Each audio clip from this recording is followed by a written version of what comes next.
Hello and welcome to Me, the Wife and Wrexham AFC. A weekly podcast and YouTube channel where we discuss all things Wrexham AFC from the point of view of long-term fans and new fans.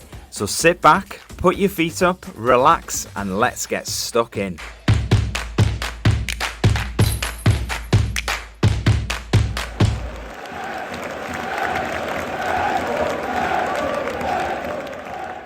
Hello and welcome back to Me, the Wife and Wrexham AFC. We are now on episode 73. We are clocking up the miles. We are, yep. We'll be at 100 before you know it. Yep. Okay. That's what happens. Sorry, with this was the banter section of the show, and you just going, yep, okay, let's move on. It's not real banter though, is it? No, it's just interaction, Okay, so coming up on today's show, we're going to talk about the Morecambe game. And the fantastic performance that we put in on Saturday. We're also going to look ahead to Harrogate on Tuesday and obviously the FA Cup game against Yeovil next Sunday. We've got a great guest on, so stay tuned for that one. And obviously we're going to do the quiz as well. I said obviously a few times, I reckon, in there. Yeah, so before we get started, I just want to say if you listen to us on the podcast or you are watching us on YouTube and you're not yet subscribed, then head over to our YouTube channel and give us a quick sub. Yes. It's muchly appreciated. Muchly appreciated. Muchly. It is. So let's start with Monday. Yeah. So Monday, we did something really fun. We did. We went to an evening with Paul Mullin at the William Aston Hall in Wrexham. So basically, Paul has released a book, so it's called My Wrexham Story. So for for going to the event, we got a signed copy of his book. We got one each as well, which is really nice as well. So you can keep your dirty mitts off mine. I've got. We could do a giveaway, couldn't we? We could do. Maybe. Let's think about that. If anybody would be interested in having the book, let us know. We'll see how much interest there is before we decide whether we're going to give it away. If there's only one, then no. Probably not. So it was a really good night, though, wasn't it? It was a good night. I think you weren't expecting it. I thought you thought it was going to be a good evening, but I don't think you expect it to be as good as it was. No, yeah, you're probably right there. I wasn't sure what to expect, if I'm perfectly honest. I thought there'd be someone asking him questions, and he'd be talking about the book and how the book came about, a little bit about his Wrexham career, which is sort of what happened. Yeah. But the person interviewing him was actually Ben Foster, which was great. And I think that really made the evening, I think, because I think if you just had some sort of random person, just interviewing him, it wouldn't have been as good. But having Ben there and that interaction between them two made it. I think it made it, didn't it? It was good. I mean, we saw the microphones on the stage, obviously, before Ben and Paul came out. And I thought, do you know what? I recognise those microphones. We both said it, but didn't we? I couldn't put I just couldn't place them. And then obviously when the compare, I suppose you call him, he introduced Paul and Ben, and it was like, oh yeah, they're the Fozcaster. Yes, well, but if we were sort of halfway, so it's for anybody who hasn't been to that theatre before, it's not massive. But it's there's quite a few seats in there. There's over 1,000. It's used for graduations and stuff, isn't it? It is, but at comedy gigs and stuff like that, we get people there. Yeah. And we were sort of halfway, weren't we? And so we could see the colour of the mics. But if we were a bit closer, we'd be able to see that it said Fozcast on the mics, but we couldn't from where we were.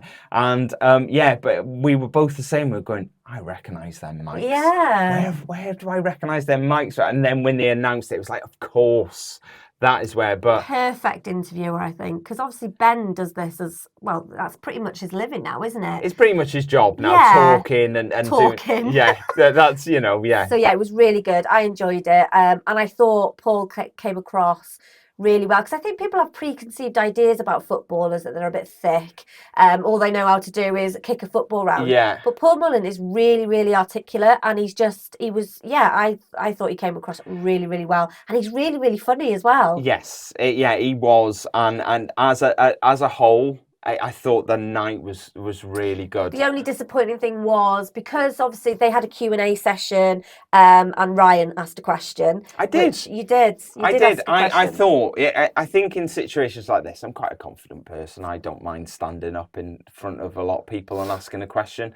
And they asked if anyone wanted to ask something, so I put my hand up. And I asked a question. Ben Foster quite rudely said that question doesn't make sense, but it completely did. It did make sense. But that might be because I've been married to you for so long. Maybe, yeah. But I basically asked Paul if he, in his time at Wrexham, what his favourite goal was that he didn't score, that, you know, somebody else scored. And I think he said... Elliot Lee. He said the Elliot Lee goal against Boreham Wood. So not so much for it being spectacular or anything like that. It was just the importance of it. So we'd gone 1-0 down against Boreham Wood in the game that we eventually went on to be promoted. And he said the Elliot Lee goal just made that feeling of getting back into that game when that game was so important. That was one of his favourite ones.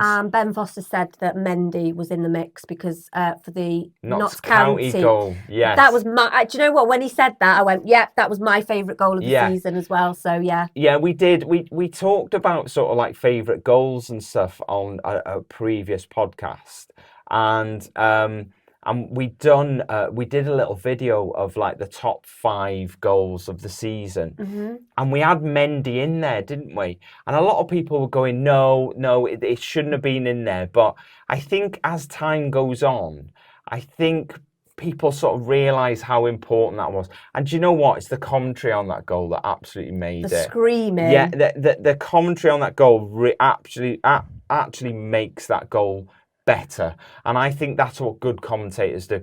Unfortunately, in this instance, I'm not talking about Mark. I'm talking about the BT Sport commentators. Oh, that's what I'm talking about. Thought I was talking about Mark. No, I just think that's what good commentators do. They somehow manage to make goals better than they actually are, and I think it was just a perfect storm, that goal, but everything about it, the run, he knew where. Anyway, why are we talking about this? I've got no idea, but anyway, it was everything about that goal was brilliant. Yes. I do agree. It wasn't my favourite, but yeah, definitely. So back to the evening with Paul Mullin, it was a good night. The only disappointing thing was because the Q&As went on for so long, I don't think they expected people to... It wasn't your fault, was it? But I don't think they were expecting as many people as there were to ask, asking questions. So there was a chance for a meet and greet at the end, and have your picture taken with Paul. And Ben, I'm assuming. Yeah. But because the Q&A went on for so long, it just wasn't. There were so many people there. Logistically, I don't think it would have been feasible. So I'm really gutted because I wanted to ask Ben and Paul.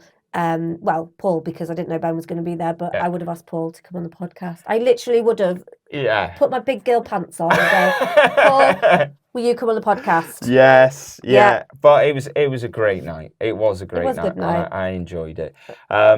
Talking about Paul Mullin, I think it segues quite nicely into our guests today. Unfortunately, it's not Paul Mullin. We have got a good guest. We've got a great guest, and it's somebody who does have quite a strong link with Paul Mullin as well. I think that's fair to say. Yes.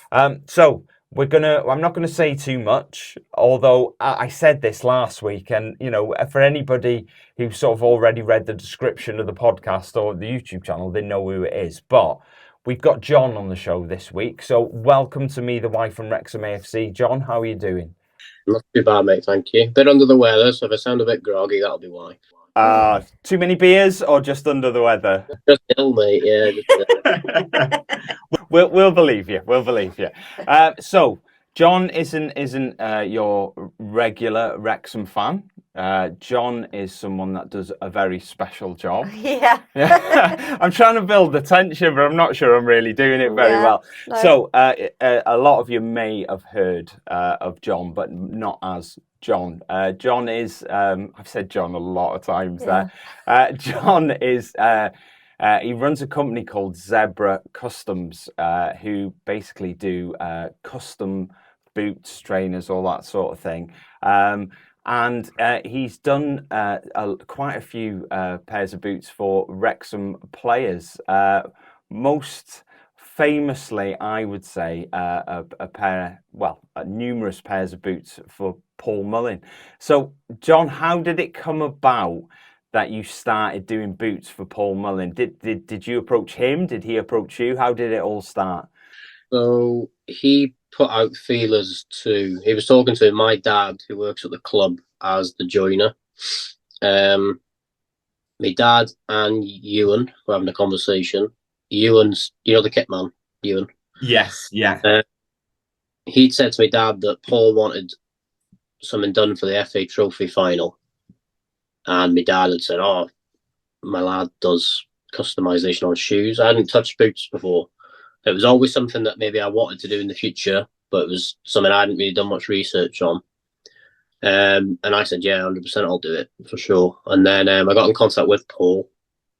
We got talking. He said, my son loves Paw Patrol, so can you do something on it? I didn't think he expected it to be as it was. And then when I showed him on the video, he's like blown away by it, which was really nice. And then something kind of clicked then where I thought, this is something that I could keep doing and sort of provide the other lads with as well. Yeah, definitely. I mean, there's one pair of boots. I'm sure you know which pair of boots I'm going to talk about, but there's one that we've got to talk about, and it's obviously the ones that had the Liverpool skyline on one side, but that isn't really the side that caught the headlines, really, is it? It was the other side that obviously had the Tories slogan on the other side. Obviously that was Paul's idea. He wanted that on there. When you were making them, did you have any idea that it would sort of blow up in the way that it did? I knew it'd be popular. I knew it would definitely be a popular post, but yeah, I didn't think it was going to be on Sky Sports News ticker bar, to be honest. But it was great. It was a great week, to be honest. Yeah, it was just mental, crazy. Yeah, I mean, it certainly caused an uproar. You talk about other players. I've seen you've done boots for Jacob Mendy. You've done some for Ollie Palmer. I've seen the Lion King ones that you did for Andy Cannon as well. Is there any other players that you've done that I've missed there? Toes has had 2 pairs.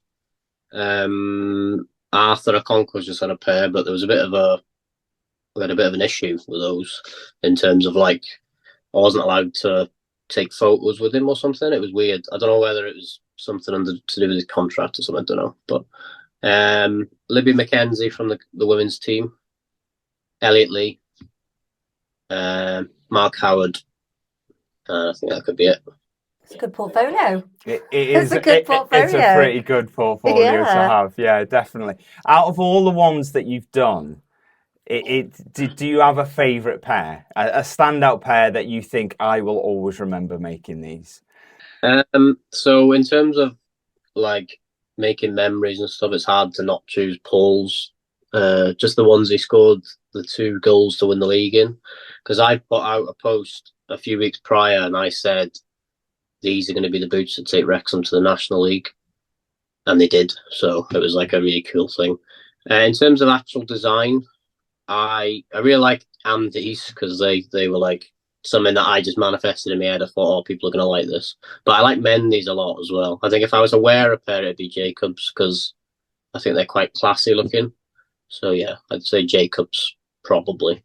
Has Jacobs got the Gambia flag on it or the Gambia colours? Yeah, I think I've seen that picture on Twitter. Yeah, they're really cool actually. I like them. Yeah. So have you got any boots that you're doing at the moment that you can kind of give us a sneak peek of? Got one more plans to do at the moment. I spoke to Jordan Davis as well, and Aaron Hayden's asked me a couple of times, and I just said yes, whenever you're ready, mate, we'll sort that out. So I've got Mullins up. I've not actually started them yet, but I've got an idea of what I want to put on them. So, but it's gonna nothing crazy. So nothing controversial. It'd be a nice thing. It'd be a nice thing. Have you got at the moment anything that you could sort of? We're obviously on YouTube and we're a podcast, and I'm going to cut out the podcast people for a minute. But have you got anything that you can show us that you can show people watching? Yeah. So these are Ryan Reynolds' shoes. These are. Wow. And I was meant to give him to him at the Boreham Wood game, but you can imagine how crazy that day was and how busy they were. So I'd made Rob a pair last year at the at the Q&A. You know when they had the Q&A at the race course? I don't know if you guys were there. Yeah. We went and everyone was talking and stuff, and then I got on the mic and I was like, "Oh, I've not got a question, but I've got something for you, Rob." And then Ryan actually was like, "Oh, you got something for him and not me." He made like a joke of it. It was funny. And I told him, I said, "I'll get a pair done for you." And he was like, "Oh, no, you won't. You're lying." And then, I don't lie. I'll go back on my words. So I've got him here. It'll just be a case of organising to see him at some point, I suppose. What better way? I know, that's amazing. Yeah, that is. What we'll do for everybody listening to the podcast, obviously didn't get to see what we've just seen there, so we'll put that. We'll put that somewhere. Obviously, it's on YouTube, so I'd head over there, have a little look at that. Make sure you subscribe at the time as well. That really helps us out. Let's talk about the Wrexham season then this year. Yes. So what do you think? How expectation wise, are we doing better than you thought we'd do, or are we pretty much where you thought we'd be? It was weird because there was a lot of people saying, "Oh, well, we should go straight up. We should go straight up, no problem." And then it's like, well, hang on a minute. You've like just come into the Football League for the first time in 15 years. You need to it was weird. You don't want to downplay the players. You don't want to disrespect the players and say you need to keep your feet on the ground because they're obviously so talented. And obviously yesterday's game shows that fourfold. They can definitely go up automatically, 100%. But I think for everyone to be like, "Oh, we're going to piss the league, win it," I think it's a bit, But I think that if they maintain their form, don't do anything daft, keep everyone fit and healthy, I think they'll go up, no problem. Yeah, I think the one thing there that we might struggle with is keeping everyone fit. Because we are definitely struggling with that at the moment. We're keeping everybody fit. It is a worry, I think, trying to keep people fit. And then when you do look out on the pitch, you look at the players we've got out and the players that we've got playing that are potentially quite injury prone as well. You've got Aaron Hayden, who was out there on Saturday. You've got Tom O'Connor, who was out there. Ford went off, didn't he, on Saturday? Ford as well. They're all prone to an injury, and that's the slight worry. If they do pick up injuries again... Sorry, we've got the transfer window in January. It's I know. Yeah, maybe we need that. The Morecambe game on Saturday, we're going to talk about, me and Siân will talk a little bit more about that in a minute. Best performance of the season or just a poor Morecambe team, do you think? I thought the game against Notts was really good. They were really good, and they were solid against Gillingham as well. But as full flowing attacking, yeah, you've got to say the game yesterday was really good. Yeah, they were just unbelievable, really, weren't they? Yeah. Mullin again, just ridiculous. I actually said to myself a few days before, I was like, "Oh, they're going to batter Morecambe," because of what happened at Accrington Stanley. I think they're just going to go out and put out a statement, and they did. So yeah. It was a statement. It was a statement. As I say, we'll talk about that in a minute. Now, for anybody who wants to see some more of John's work, we will link all of his social media down in the description, so you can find that. If you're listening to the podcast, John, how can people find you? So I operate primarily on Twitter and Instagram at the moment. I do a couple of bits on Facebook, but most of my designs are on Instagram, I'd say, is the bulk. but majority of them are on Twitter as well. So it'll be at Custom Zebra on Twitter or Zebra Customs. If you type that in, I should pop up. So brilliant stuff. Are you okay to hang around with us for the quiz? Yeah, perfect, mate. No problem. Good stuff. Good stuff. Right. The Morecambe game. The Morecambe game. Well, what can I say? It was good. Let's move on. No, go on. We absolutely smashed Morecambe. It was from the 7th minute, wasn't it? No, 5 minutes. Yeah. Senior own goal. But I think Andy Cannon deserved to celebrate that goal. I know. Well, Andy Cannon came in, didn't he? So he came in for James Jones. Mm-hmm. I'll be honest, when I first saw the team and I saw that sort of Cannon had come in and Jones had gone out, I wasn't sure.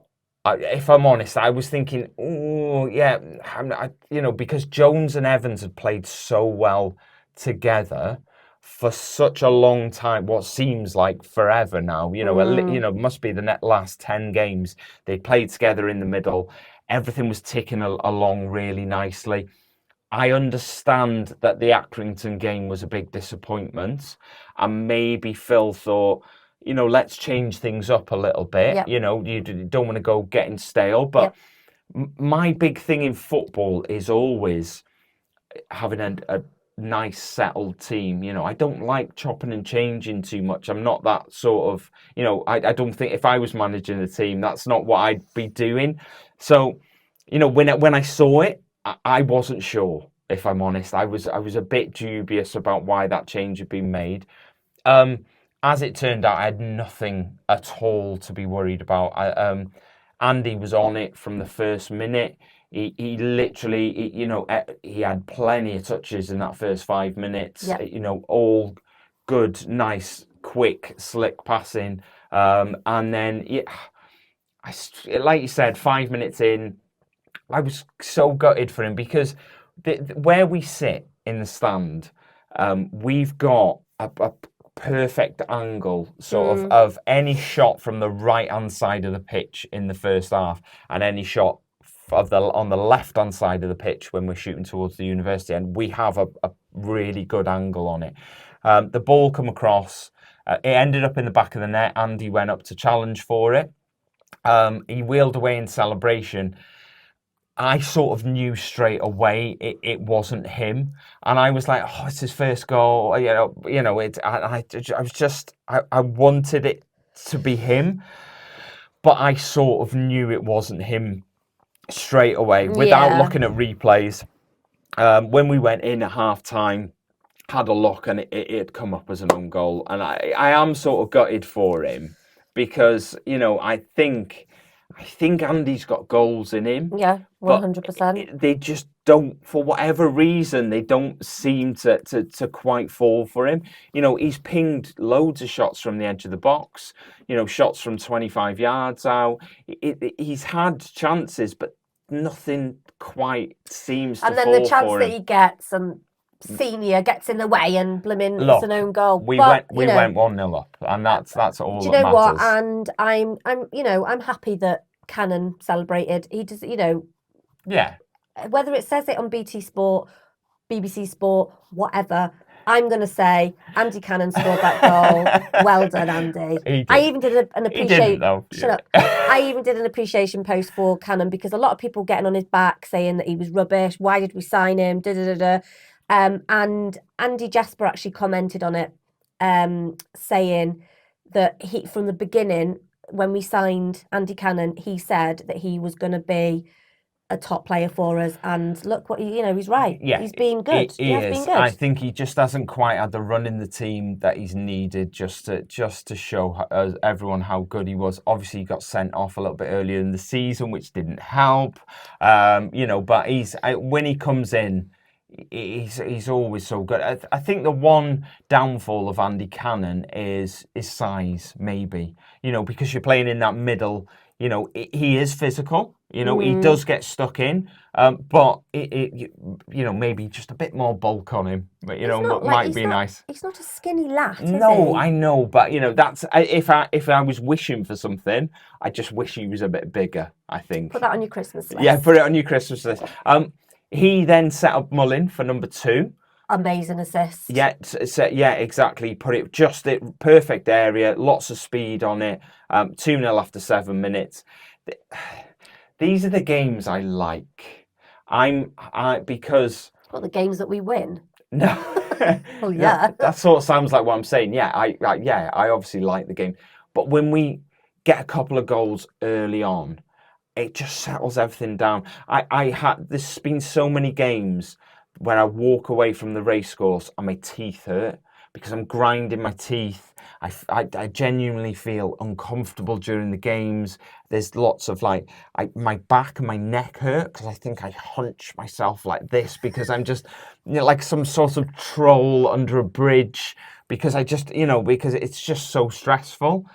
But we score nice and early. We go 2-0 up, and it feels good. As time goes on, I think some of the stress comes back because my brain starts doing this thing of going, imagine they got 1 back now. Sorry, I nudged you quite hard then. You did. Imagine they got 1 back now. And then you go, oh, and then it's only 2-1. I get stressed about hypothetical goals in my head. But if they do get 1 back, does that momentum shift? And then all of a sudden... So 2, I'm never comfortable with. I am for a bit. Yeah. But then when the 3rd one goes in, that's the point when you go, right, okay, I can relax I now. don't think we needed to worry about the momentum of the game. I think from the moment that whistle went at 3 o'clock until it blew at whatever time it was, I don't know, because they added like so many minutes on. 5-ish? Yeah. Yeah. I just think the momentum was 100% there. And probably, because they played so disastrously at the Accrington... Yeah. It was Accrington, wasn't it? It was Accrington, yeah. Yeah, I think maybe they thought, you know what, we're at home. Phil Parkinson must have given them a right rollicking because, you know... Yeah. He even said that performance was not good enough, and it wasn't. No, so. It wasn't. I think, yeah, I'm not going to dwell on that. But, no, we don't need to. You know, we, as you mentioned before, we lost Anthony Ford 24 minutes, which was disappointing. I was quite gutted for him. Mendy came in though, and scored within 5 minutes. So good. Brilliant goal. It was a great goal again. It was brilliant goal. You know, left footer on the right. That's what left footer on the right does for you. You know, it gives you. Mendy's not great with his right foot. I'll be honest. He's not fantastic with his right foot.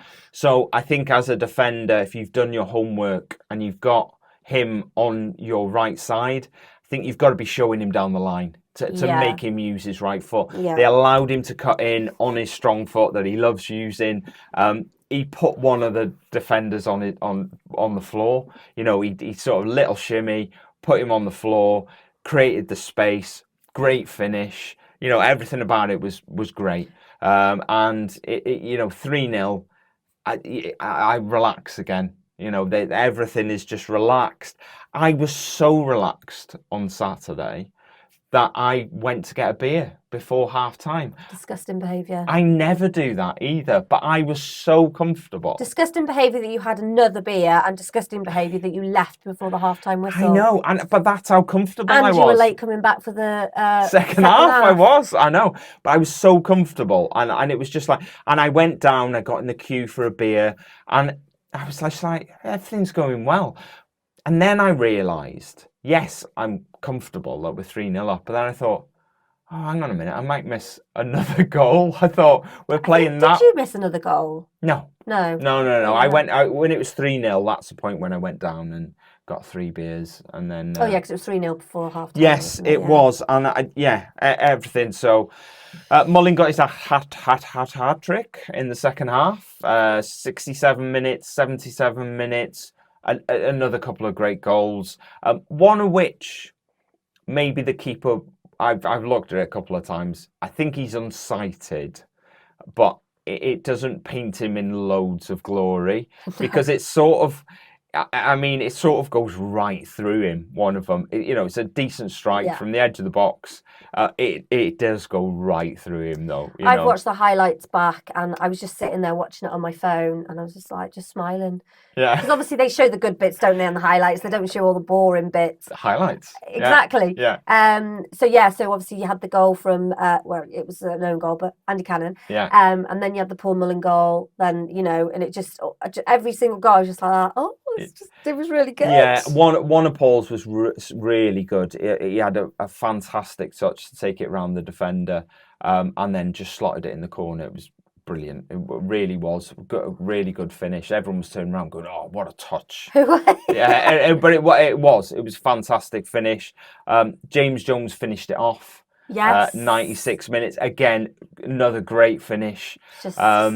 And yeah, I just thought it was a complete all-round performance. It was a good day, had by all. It was. It's a weird one. We were 3-0 up at half-time, and being a Wrexham fan, you have certain things that you become accustomed to. And I turned to Siân and Siân's brother, and I said, this is going to go one of two ways, this is. I said, we're either going to win this 6-0, or we're going to win it 3-1. Because I think it's either way we were going to win it. Yeah, I just felt that it was either going to be that they came out in the second half and go, that's not happening again. They were going to, stifle the space. They were going to create a couple of chances. They were going to nick one. We were going to rest back a little bit, not push on too much, not score anymore, and it would end 3-1. Or I thought we were just going to keep on going, and I said, so I got the score right, but just way too late in the day. Did you say that in your prediction, though? I didn't. So I got that. I went 2-0, you went 3-0. I was so happy when it was 3-0. I was like, do you know what? I'm happy. Just keep it at 3-0, and then the other. But you kind of predict a score, don't you? And you think, do you know what? I'll be happy with 3-0. But then they score again. You're like, oh my god, this is just even better. Yeah. And then you kind of don't care that you've made this prediction. You're just like, just. 6 goals. Amazing. I knew my prediction was dead in the water after 7 minutes. When we scored the second, I was like, there is no chance in a Wrexham game. It's going to stay like this. There is going to be another 83 minutes with no goals. No. And so I knew that was dead in the water. But it was one of them games where when a team go 2-0 down so early, I think it can go one or two ways. They haven't long lost their manager. So I'm not sure the mood in the camp is completely, buoyant, shall we say. No. And I think when you go 2-0 down like that so early on, teams will either give up, which they felt like they did a little bit, or they will go, right, and they will dig in and they'll get themselves back in the game and they might nick one back.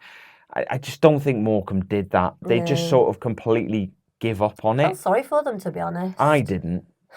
I didn't at all because. Okay, no, I didn't either. I'm just trying to be nice. You don't have to be nice. It's not a Morecambe podcast. At the end of the day, you're professional footballers and your job is football. You only have to do it once a week. You have to prepare throughout the week to do it. Yeah. But your actual job is there once a week for 90 minutes. How long have Morecambe been in League Two for? They came down from League One not long ago, I think. Did they? Yeah, I'm sure they did. Can you imagine they get relegated to the National League? No, they're not that bad.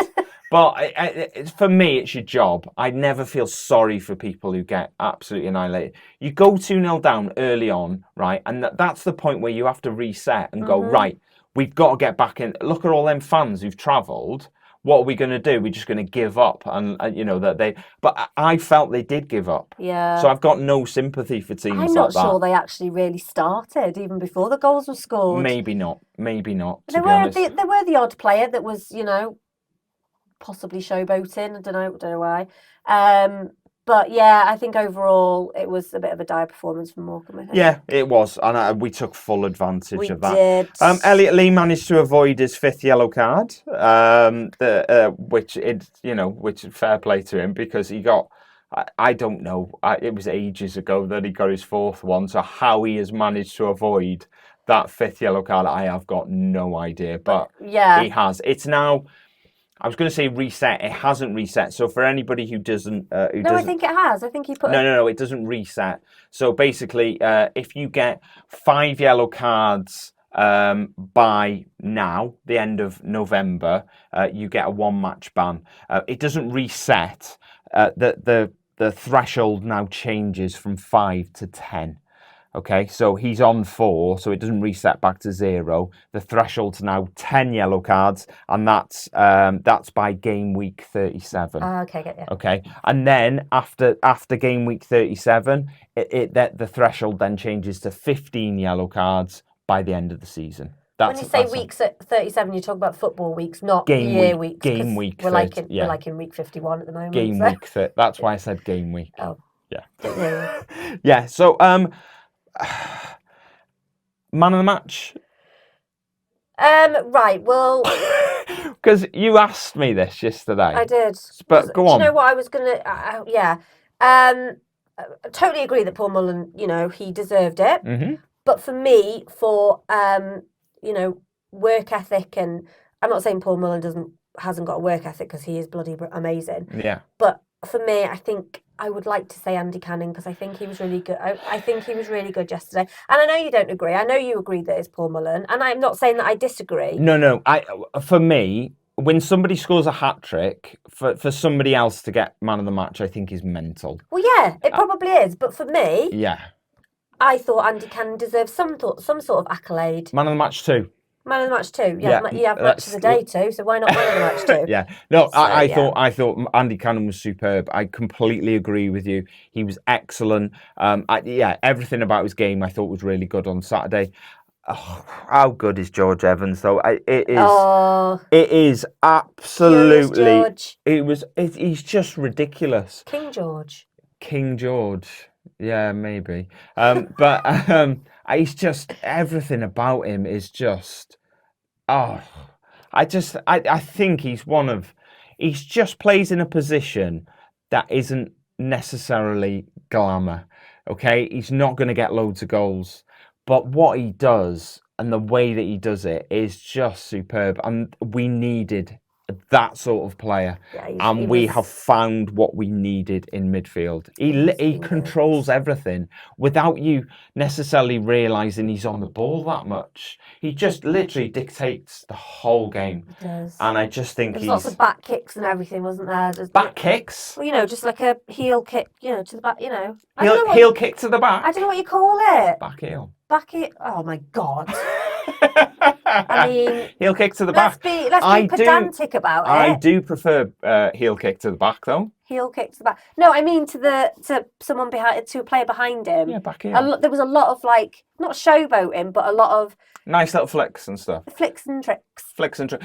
A question for you, as a sort of. You're not really a new fan. Not football novice. Let's call you a football novice. You're not new to Wrexham. You're not a new fan anymore. You've been going for long enough. But I'm sure a lot of still a novice in football. You're not quite up to intermediate level. Yeah. Do you think we are changing how we play? Can you see a marked difference in the way we are playing now to the way we played, let's say, last season in the National League? Yeah. How? The play seems more controlled. Okay. There's a lot more. What do you mean by that? Do you mean we're controlling the ball a lot more? Yeah, and we're passing it. We're not just we're not just passing it willy nilly. I don't want the ball. I don't want the ball. I think a lot of the players seem to be scared to hold the ball. Last season. Yeah. Okay. But this season they seem to be like, right, okay, they've. Yeah, I just think it's a lot more controlled. I think we've got the right people in the right positions, areas, and I just think that it's just so much more slicker. I agree, and I think we are definitely changing. I think Phil is definitely changing how we play. A lot of games last season, we persisted with long balls up to Palmer. Knockdowns for Mullin. Palmer was very much the foil for Mullin. I think, in the sense of, we'd knock the balls up, he'd get the knockdowns. Mullin was there to do what Paul Mullin does. Yeah. That was very much a lot of the way that we played. We could pass it around, but I think our first instinct was always that get the ball forward and get it up to Ollie, who would then, you know, try and create something for Paul. Yeah. I don't see it being like that anymore. It's changing now, yeah. I think certainly the Gillingham game, 100%. I saw it. The Mansfield FA Cup game, I saw it.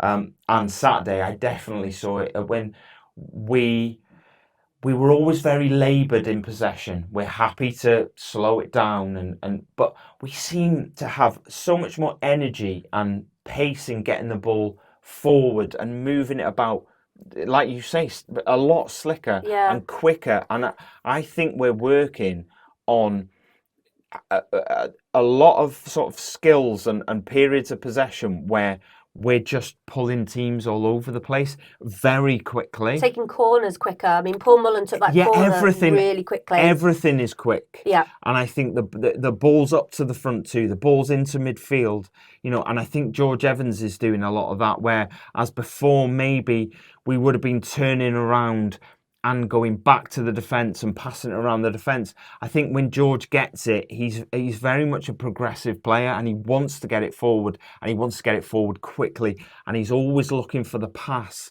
that is going to split a defence, or is going to not just split a defence, but it's going to split a midfield. Yeah. The ball for the first goal on Saturday, where he's obviously a deep line midfielder, and he played sort of like a reverse pass into the middle, which completely cut out their midfield, and he's always looking to do that.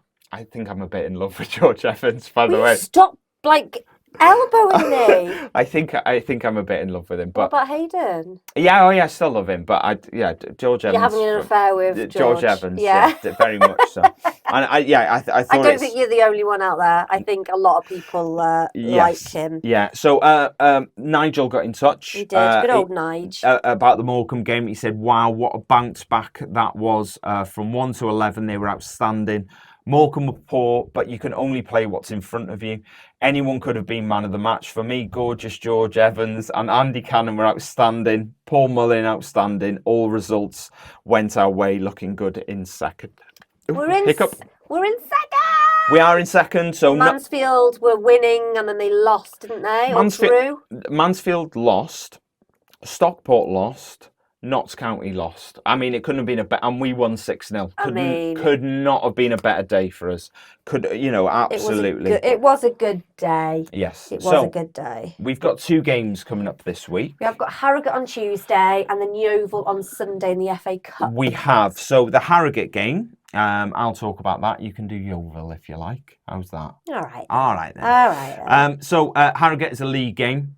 So that's on Tuesday, the 28th of November at 7:45. It's available for all fans on iFollow, as is a Tuesday game. We're away at Wetherby Road, or the Envirovent Stadium, as it's more sponsorship reasons. It's 113 miles away, which is about 2 hours-ish, depending on traffic. Last competitive game was November 2021, which we lost 2-1 in the FA Cup. Harrogate were a lot better a couple of years ago, I'll be honest. They were sort of pushing, on. They're not. I shouldn't say that. I'm going to move on. Yeah. Last league game was January 2020, where we won 2-0 away against them. They lost 2-1 away to Crawley on Saturday. This season, they've won 7, drawn 2, and lost 10. They're 15th on 23 points. Top scorers, Sam Follerin and George Thompson. Follerin. The Irish. I don't know, but they both got 5 this season. So prediction 3-0 for Harrogate. No. Not 3-0 for Harrogate. The Harrogate game. You're going to go 3-0 to Wrexham. I think this is going to be tougher than we think, away from home, Tuesday night. But I just can't see. They're going to be on a high from Saturday, though, aren't they? I think so, yeah. I'm going to go, I might go big, again. Ooh. I might go 4-1. Ooh, okay. 4-1 Wrexham, yeah? Yeah. Okay. All right, happy days. So, Yeovil. What are you going to tell us? Well, it's the FA Cup second round match. Yes. It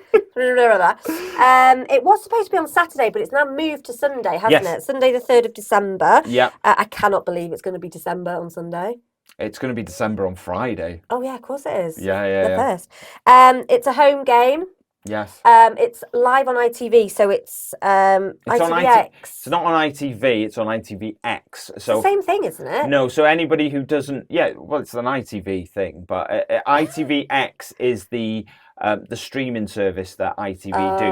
So it's not on the TV, it's on the streaming service. If you don't have that app, which most TVs do, but if you don't, you're going to have to download that app to be able to watch it. It's not on ITV, it's on ITV. It's not. Is it on iFollow for international fans, or is ESPN or anything like that? I don't know. You'd have to check. You're going to have to check social media for that and see where it's being broadcast, and if it is on iFollow, it should be.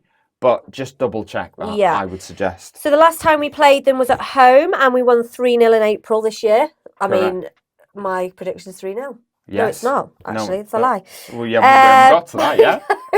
Oh my God, I'm getting ahead of myself. Yeah. Jake Hyde is currently playing for them. He is. He scored 5 goals. Do you think he'll play? Yes. Do you think? Yeah, he would love to score against us. You know, a lot of people... I wonder how he will celebrate. Whether he'll be He won't celebrate because he won't score, but he would love to. He scored 5 at the moment. He scored 5 this season. Yeah, so why not? He's not scoring. Okay. He's not scoring. There's no chance we're letting Jake Hyde score against us. No, I'm going to put that out there now. He's not scoring. He's down there now. Yeah. So we'll see. They lost 4-1 away when they played Welling. On Saturday, On Saturday. Yeah. Which is odd, really, because they're top of the league. They're cruising in the league at the moment. They are 8 points clear at the top of the league. So they went away and they lost 4-1, which was, like I say, it was unusual for them. But so far this season, they've won 13, they've drawn 3, and they've lost 3. Yes. So as I say, they're 8 points clear.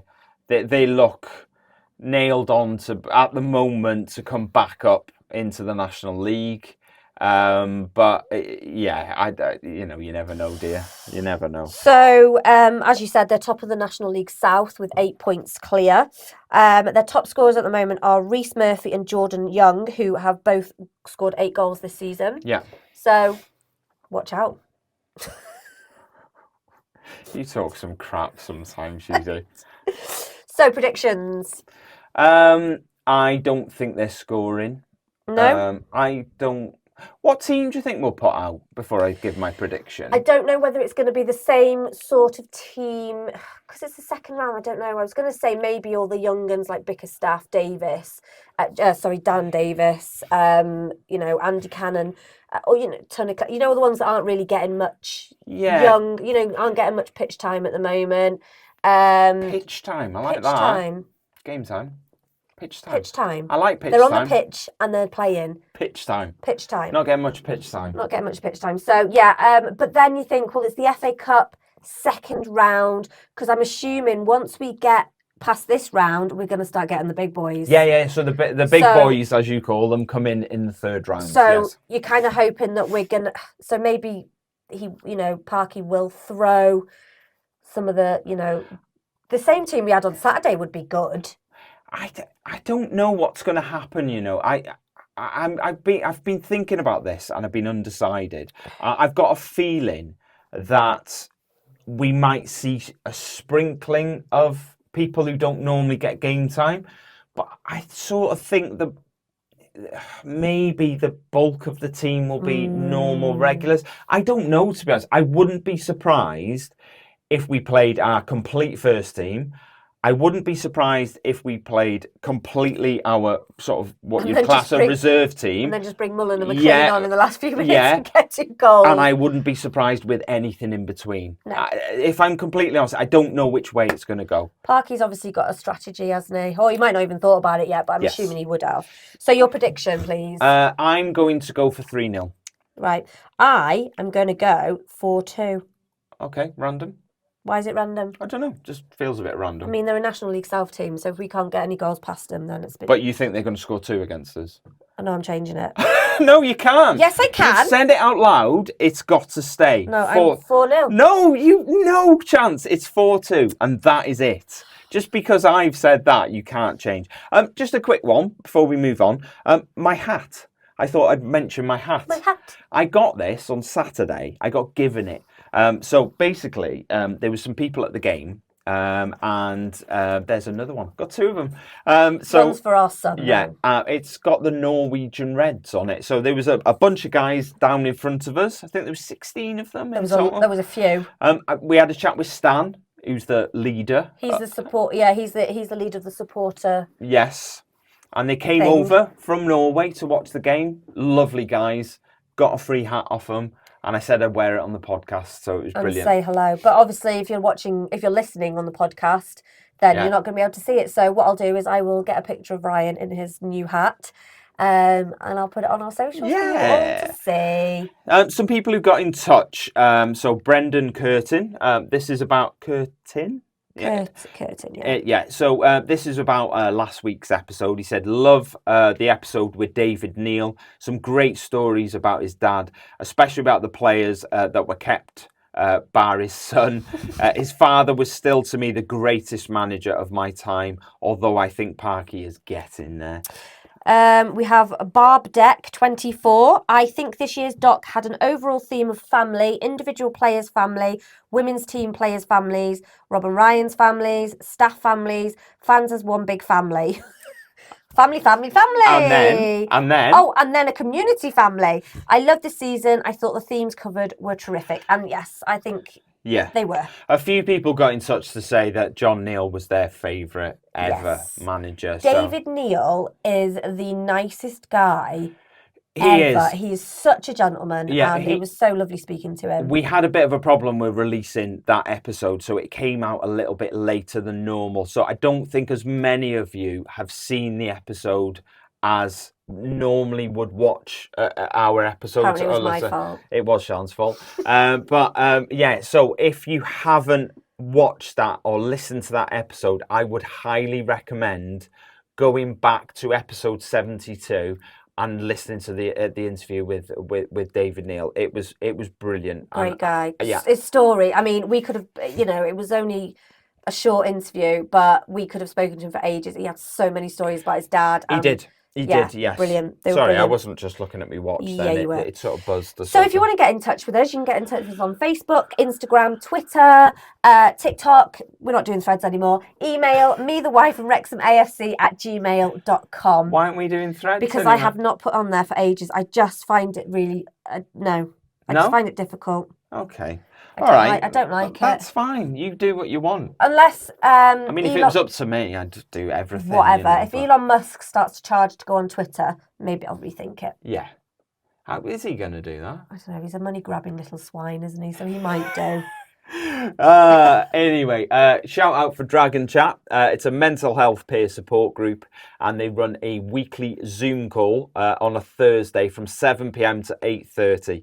The best thing to do is follow Dragon Chat-Steve Lloyd on Twitter, and all the information about the call is there. We are more than aware that Christmas is coming up, and we know that Christmas is a fun time, and families get together and you get presents and all that sort of thing.